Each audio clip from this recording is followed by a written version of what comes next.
Have you ever looked into the eyes of someone you raised, someone you once cradled through feverish nights, only to find coldness staring back? If you've ever felt invisible in the presence of those you once gave everything to, then this story might just be yours too. Before we begin, let me ask you, please subscribe to this channel if you believe that dignity, love, and second chances still matter. Your support helps voices like mine be heard. My name is Margaret Ellison, and I never imagined that the greatest betrayal of my life would come from my own son. I used to believe that aging would be graceful, that it would bring with it slow mornings, coffee with cinnamon in my little blue kitchen in Asheville, North Carolina, and perhaps a soft jazz tune playing while I tended to my indoor plants. I imagined evenings with a book in my lap and birdsong outside my window. I never imagined it would feel like being erased, slowly, deliberately, until I became just a shadow in someone else's schedule. I was 72 when it happened. Still living. In the same craftsman-style bungalow my husband Henry and I had bought when we were barely out of our 30s. Every beam, every floorboard held a memory. He passed away 7 years ago, peacefully in his sleep, but his warmth lingered in every corner. His slippers still sat neatly under the bed, and the scent of his aftershave lingered faintly in the closet. I wasn't ready to let go. I wasn't supposed to have to. The fall was minor. A slipped rug and a bruised hip, not even fractured. I had been holding a laundry basket and caught myself before I hit the floor completely. But it was enough. Enough for my son, Aaron, to declare me unfit to live on my own. He showed up the next morning without warning. No hug, no, "How are you feeling, Mom?" Just a crisp suit, a leather briefcase, and a voice stripped of warmth. "We've found a good place for you," he said, like he was booking me a hotel. I blinked at him. A good place? I laughed softly, expecting him to laugh too. "Aaron, I'm not going anywhere. I'm fine." He didn't laugh. Instead, he pulled out documents from his briefcase with unsettling precision. "Mom, it's time.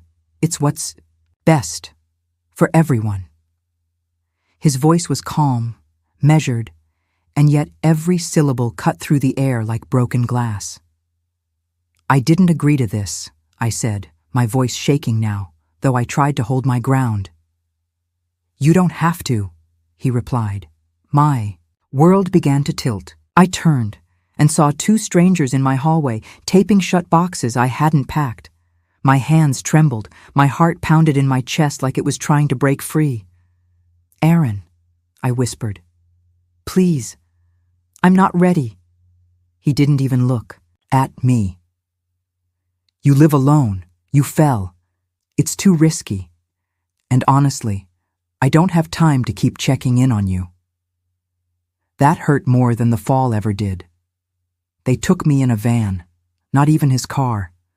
A sterile gray van, like I was cargo, something to be dropped off and forgotten. I sat in the back, staring out the window, watching the world I built fade behind me like a life I was no longer allowed to live. The facility, Silver Pines Care Center, was modern, clean, pale walls, laminated floors, the faint scent of bleach, and something else, something I couldn't name. Maybe it was abandonment. Maybe it was me. The room they assigned me had a view of the parking lot. No flowers, no garden, just a faded curb and an iron bench that baked in the sun all afternoon. My name, M. Ellison, was printed on a thin strip of plastic and slid into a frame on the door, like I was a file folder tucked away in some drawer. Inside, the air smelled of overcooked oatmeal and lemon-scented disinfectant. The walls were beige, lifeless. A single framed print of a sailboat was bolted to the wall, the kind of art chosen not for beauty, but for its inability to offend. I sat on the edge of the unfamiliar bed, my suitcase beside me, unopened. My hands were still shaking. Aaron stood near the doorway, arms crossed, phone in hand. "You'll be comfortable here," he said, not looking up. I didn't reply. I couldn't. My throat had closed around something sharp and silent. He placed 3 small photo frames on the nightstand like tokens of pity. One of him as a child, one of Henry holding Aaron as a baby, and one cropped family picture where I was half cut off on the edge, forgotten even in print. That's it? I managed to ask, my voice barely above a whisper. Aaron exhaled, not with sadness or regret, but with impatience. I'll check in later this week. The staff is great here. They'll take care of everything. He left without a hug. Without a goodbye. The door clicked shut behind him, and for the first time in years, I felt truly, terrifyingly alone. I didn't cry. Not at first. I just sat there, hands folded in my lap, surrounded by silence so loud it hurt my ears. The light in the hallway flickered slightly under the door. A soft buzz from fluorescent bulbs hummed like a warning. I wanted to scream. But even my anger had been packed in a box and carried away. That night, I lay on my back in the strange bed, staring at the ceiling tiles. They were speckled with dots, like a night sky with no stars. I thought of Henry, how he used to reach for my hand just before falling asleep, how we would whisper about growing old together, laugh about dentures, and bingo nights. But not this. We never imagined this. I wasn't old enough to forget, but apparently I was old enough to be forgotten. At breakfast the next morning, I walked into the common room. The lights were too bright. The smell of powdered eggs and burnt toast hung in the air like smog. A television buzzed with some game show no one seemed to watch. The other residents sat at round tables, some chatting softly, others silent, eyes blank, bodies folded in on themselves like wilted flowers. I walked slowly to an empty seat by the window. No one looked up. I ate quietly, mechanically, forcing each bite past the knot in my throat. Around me the world moved like clockwork. Meals served at set times, smiles rehearsed, politeness without warmth. I felt like a ghost watching the living. When I returned to my room, I stared at the photo of Henry and me. My fingertips traced his image. "You promised," I whispered. "You promised we'd take care of each other." A tear slipped down my cheek.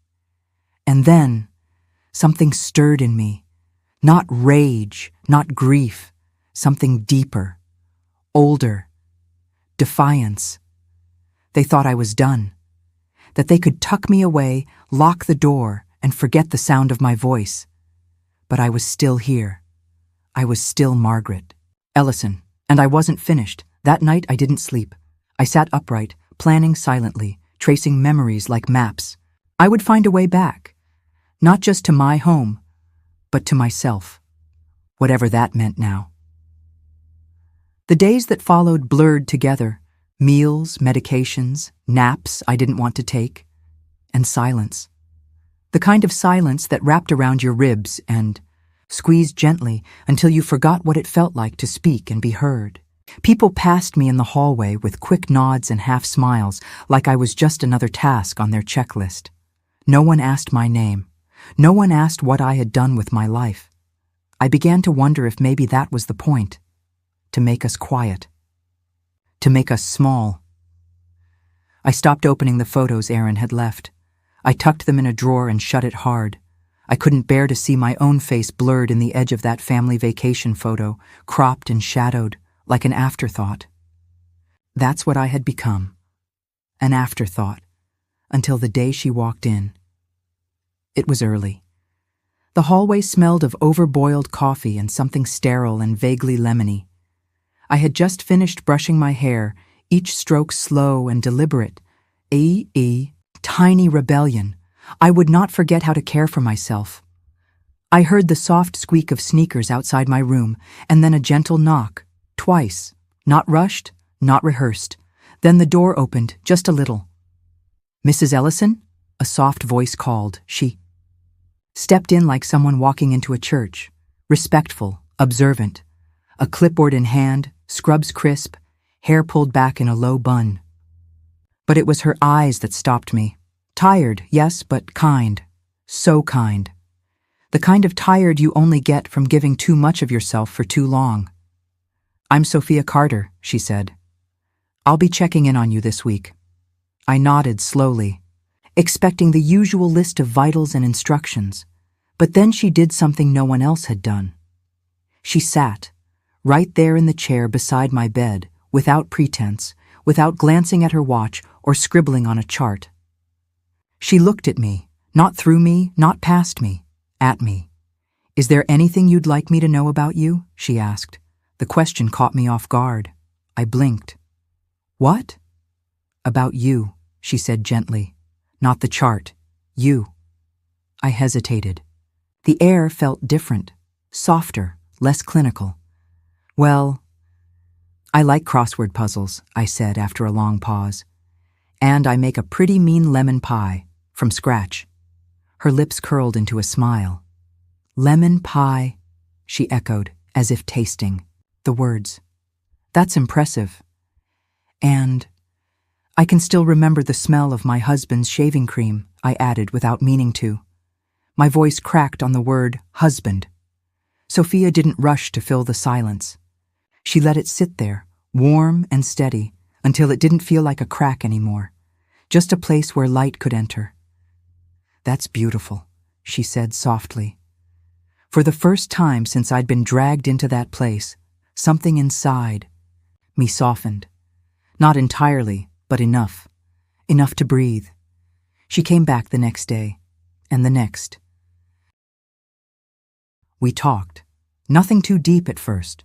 Weather, books, the awful powdered mashed potatoes they kept serving. But her laugh was real. Her eyes lit up when she spoke about her 6-year-old daughter, Lily, who refused to sleep without the hallway. "Light on."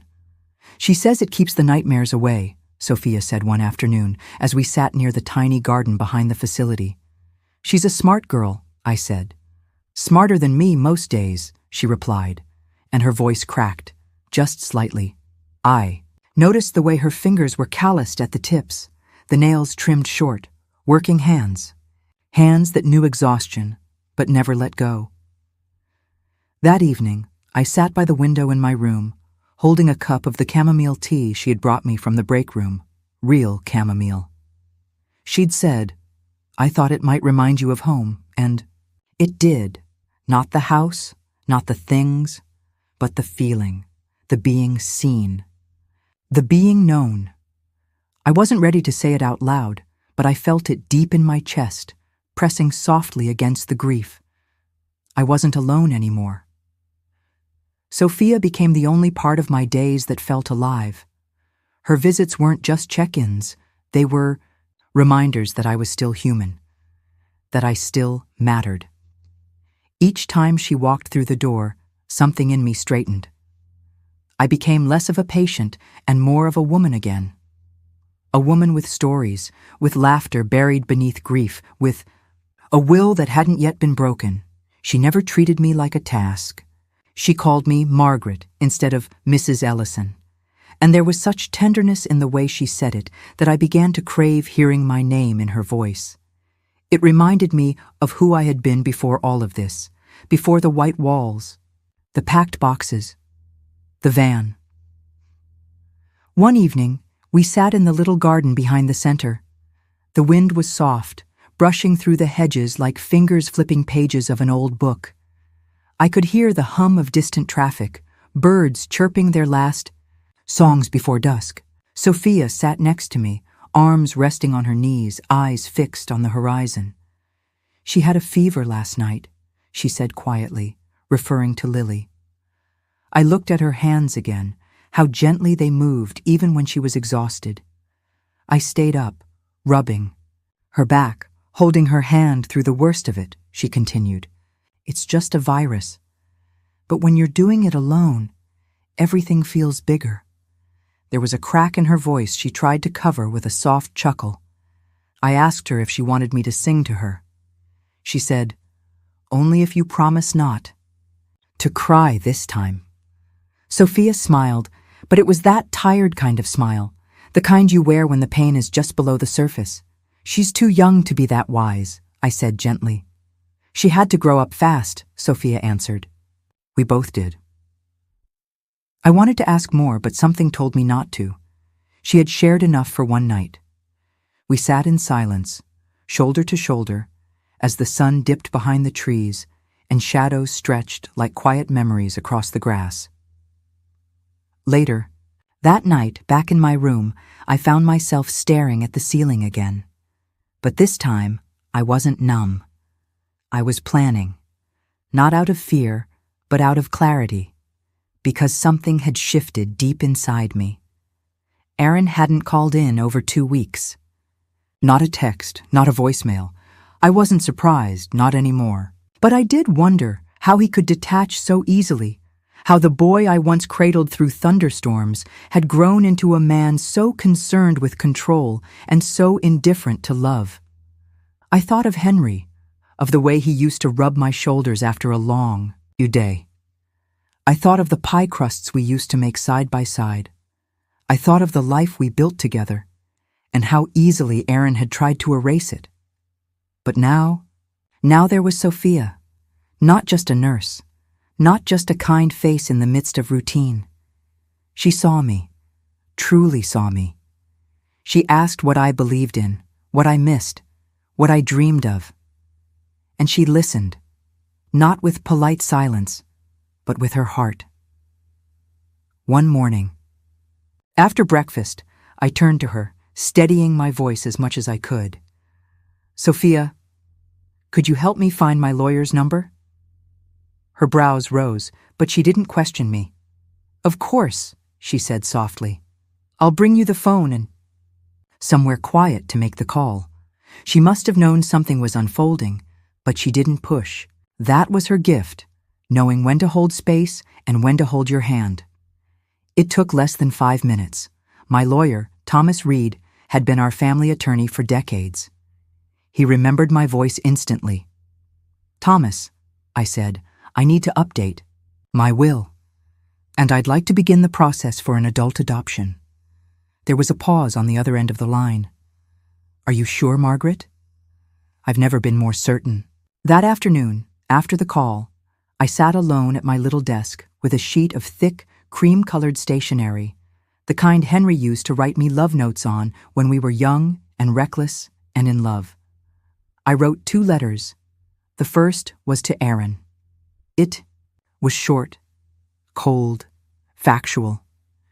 I didn't waste ink on pain he had stopped caring about. I simply informed him of the changes. No explanations, no begging for understanding.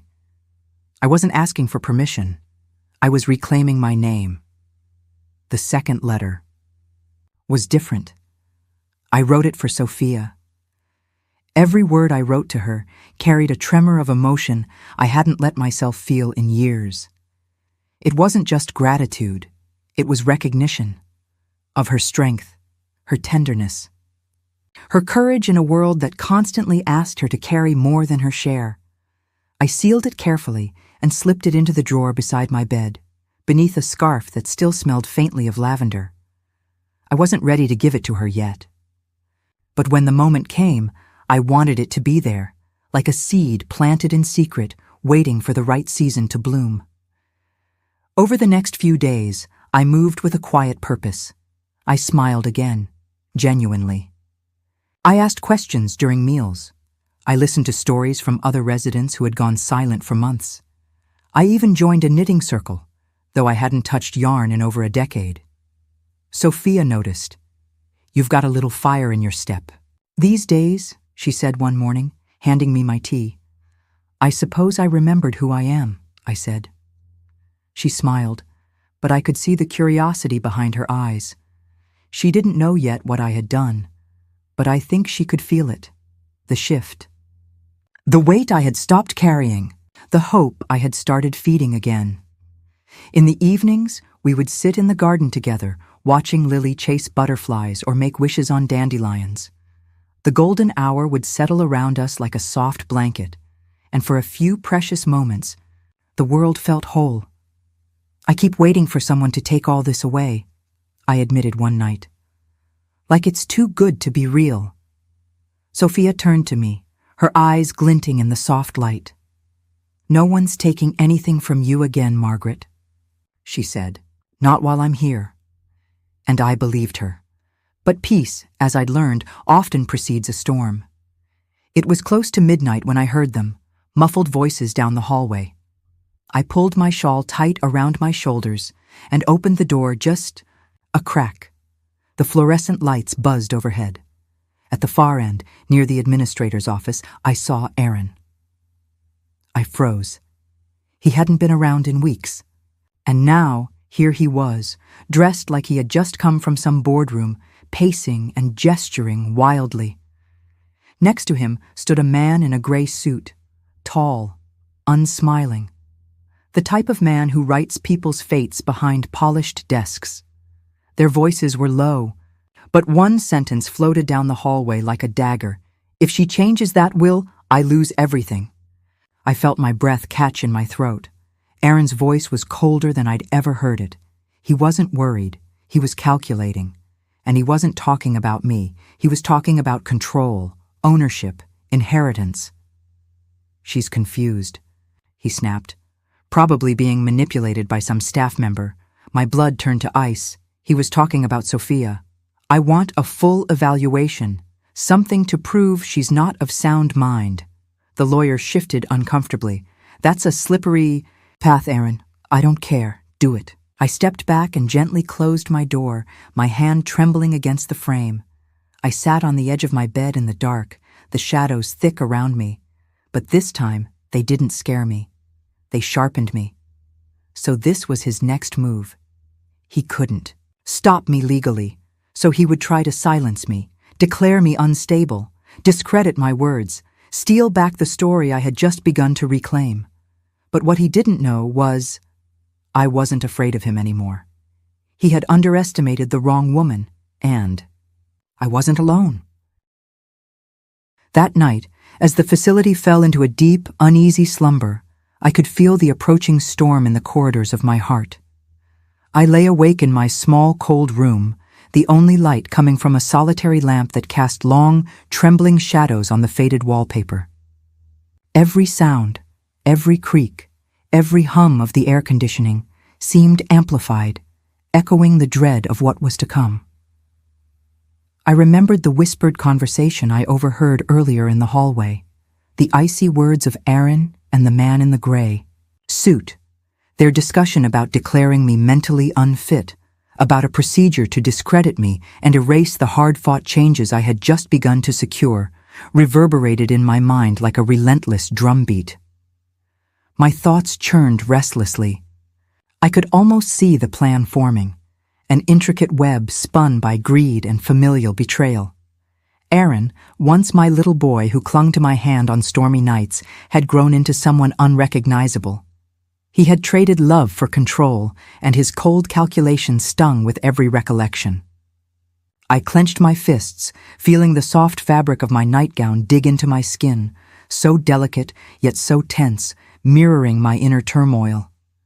I closed my eyes and tried to summon the calm that once defined me, the calm I had shared with Henry during quiet. Sunday mornings and gentle walks in the park. But today, the memory of those moments was tinged with bitterness. The bitter realization that life, so fragile and fleeting, could be so unjustly stolen by those who were meant to cherish it. I breathed slowly, feeling each inhalation fill the emptiness, each exhalation carry away a fraction of the despair.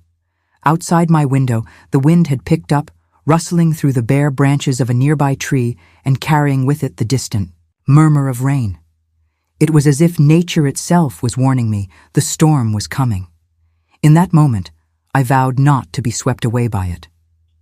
I would stand my ground, not just for myself, but for every woman who had ever felt silenced, ignored, or cast aside in her twilight years. The determination surged inside me as I recalled Sophia's gentle persistence, the way she had listened, and the kindness in her eyes that made me feel seen for the first time in what felt like an eternity. Her simple act of calling me by my first name, her willingness to share in my sorrows and my small triumphs, had rekindled a spark I thought long extinguished. It was a spark of hope, of rebellion against the force that sought to strip me of my dignity. I sat up, my body rigid with resolve, and reached for the old leather-bound journal I had kept since my youth.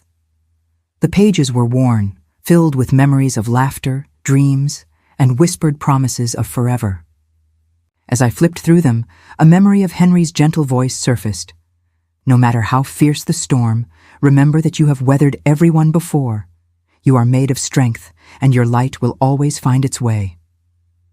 Those words echoed, in my mind, bolstering my resolve. The idea of an upcoming hearing, of a moment when my worth would be measured in cold legal terms, filled me with quiet fury. I pictured the sterile courtroom, the judgmental glares, and the sneers of those who believed themselves superior by age and entitlement. But I also pictured Sophia standing alongside me, a steady presence amid the chaos, her eyes unwavering as she held up the evidence that would prove my sanity, my clarity, my right to reclaim my story. I knew then that this was no longer just about a disputed will or the betrayal of a son. It was about reclaiming every shattered piece of my soul, about proving that the passage of time did not erode the worth of a life lived with passion, dignity, and relentless determination. I would fight with the quiet power of those who have suffered in silence for too long. I would let them see that beneath the surface of frailty lay an unwavering spirit, honed by years of love, loss, and unwavering resolve. In that charged silence, with the wind outside echoing my inner tumult, I made a silent promise. I would not fade away. I would stand tall, even if the storm raged around me. My story was far from finished. It was only about to unfold in bold, uncompromising strokes. The morning of the hearing arrived with an eerie stillness. The hallway outside my room buzzed with quiet urgency. Nurses moving quickly, voices low, and clipped. They offered me a new blouse, brushed my hair, even brought me tea. Too sweet, like they were trying too hard to soften the edges of what they knew was coming. But I saw it, the tension in their shoulders, the way they avoided my eyes. They were preparing me for war. I didn't need a mirror to know I looked different. There was steel in my spine again. My hands no longer trembled when I buttoned my blouse. My heartbeat was steady, not from calm, but from purpose. They transported me in a plain white van with tinted windows, as if I were some liability they needed to hide. I sat in the back alone, hands folded neatly in my lap. The driver and his companion joked about lunch plans. At one point, one of them muttered, "She's the one with the nurse drama, right?" And they both chuckled. I didn't react. I didn't flinch. I just watched the road through the tiny window, tracing each turn like a path back to myself. The courthouse wasn't grand, just a modest gray building with cracked steps and an American flag that hung a little too low. But to me, it might as well have been a coliseum. As we entered through a side door, I caught a glimpse of the courtroom, and of her, Sophia. She sat near the front, hands clasped tightly in her lap, a soft navy blouse and her hair pulled back. When her eyes met mine, they filled with tears. She didn't wave. She didn't speak. She just nodded slowly, like someone who had waited an entire lifetime to say, "I told you I'd come." And then I saw him, Aaron, impeccably dressed as always. Perfect tie, polished shoes, his face a mask of calm. But there was something brittle in his posture. He didn't look at me. He didn't need to. He thought he had already won. The judge, a woman in her late 50s with silver streaks in her tightly pulled hair and eyes that missed nothing, entered the room. Her presence was formidable, elegant, but stern. I liked her instantly. "Let's begin," she said, her voice firm, clipped, and fair. My lawyer, Thomas Reed, rose with the quiet precision of a man who knew he had truth on his side. He laid out everything, calmly, methodically, as if he were building a bridge plank by plank. He presented the change in the will, the adoption paperwork, the pattern of coercion. Then, with a pause that made my breath catch, he played the recording. Aaron's voice filled the room like poison. She's just lonely, easy to manipulate. That nurse, she's conning her. Once I have her declared unfit, the will goes back to the way it should be. There was an audible gasp. A murmur rippled through the room. I looked at Aaron. He was pale now, lips pressed thin. His lawyer objected, but it was too late. The damage was done. The words were already in the air, irreversible. Then came my turn. I rose slowly. My knees creaked, but I stood tall. I may be 72, I began, my voice steady.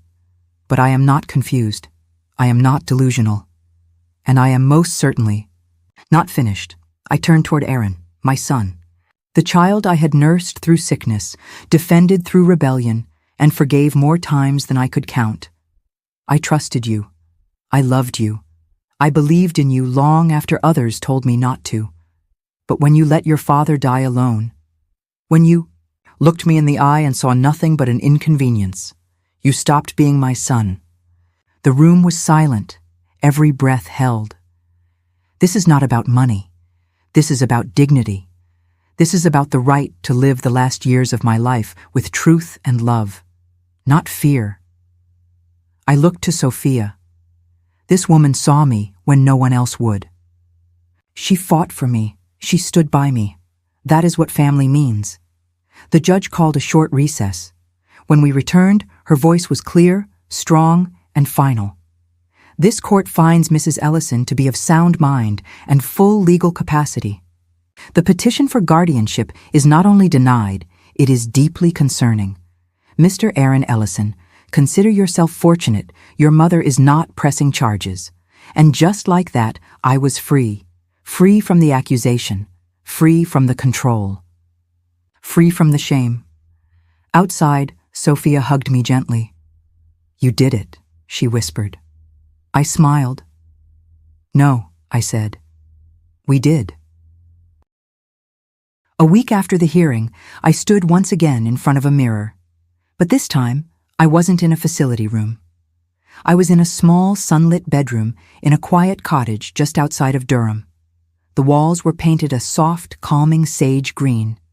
A breeze fluttered through the lace curtains, carrying with it the scent of fresh earth and blooming daisies from the garden outside. I could hear Lily laughing as she chased bubbles across the yard, and Sophia humming softly in the kitchen as she made coffee, and I was whole again. It wasn't a mansion. It didn't need to be. It was ours. A modest little house, filled not with antiques or heirlooms, but with warmth, with intention, with second chances. The day I signed the final adoption papers, Sophia cried. She kept saying, "Are you sure?" And I kept answering, "Yes." Because love isn't just biology. It's who shows up when everyone else disappears. It's who fights for you when you no longer have the strength to fight for yourself. Aaron didn't call. He didn't email. The last thing I received from him was a legal notice. He had filed for bankruptcy. Apparently, the court hearing had made waves. Word got out. Investors pulled away. His image, the polished professional son, had cracked. I didn't celebrate his fall. I didn't even smile when I read the notice. But I did breathe, a deep, full breath that filled every dusty corner of my chest, because justice doesn't always thunder. Sometimes it whispers in the sound of your own exhale when you realize you survived. And I had survived. I didn't just escape the grip of manipulation. I rebuilt my life from the ashes of betrayal. Slowly, tenderly, we stitched together something beautiful. Sophia passed her advanced nursing exams with honors. I helped Lily bake her first chocolate cake from scratch. We planted a garden together, wildflowers, tomatoes, and even a stubborn lemon tree that insists on blooming early. I wrote letters to myself, to Henry, to the women I once was. I told them you mattered. Even when no one said so, I kept a journal. Filled it with little moments, the smell of bread in the oven, the way Lily's hand felt in mine, the way Sophia looked when she laughed with her whole body. I wasn't trying to preserve time anymore. I was living it. One afternoon, as we sat on the porch with lemonade and music drifting softly from an old radio, Sophia turned to me and asked, "Do you ever regret it? Giving me so much?" I looked at her, this woman with tired eyes and the strongest heart I've ever known, and I said, without hesitation, "I didn't give you anything. You earned it. Every bit of it." She blinked hard, nodding, her throat tightening with unspoken emotion. "You're stuck with me now," I teased gently, and we both laughed. That night, I dreamed of Henry. He and I were dancing in our old living room, barefoot on creaky floorboards, just like we used to.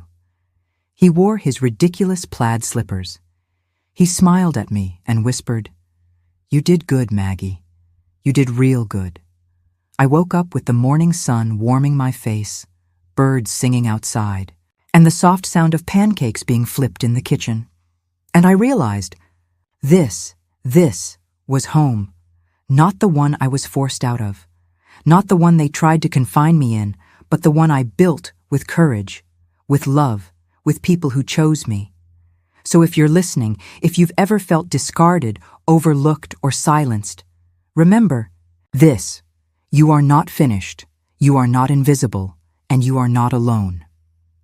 We all have the right to rewrite the ending, not with rage, not with revenge, but with truth, with love, and with the quiet, unwavering dignity that cannot be taken from us. Thank you for walking with me through this journey. If this story touched your heart, I invite you to subscribe and share your own story in the comments below. Your voice matters more than you know, and someone out there might be waiting to hear exactly what you have to say.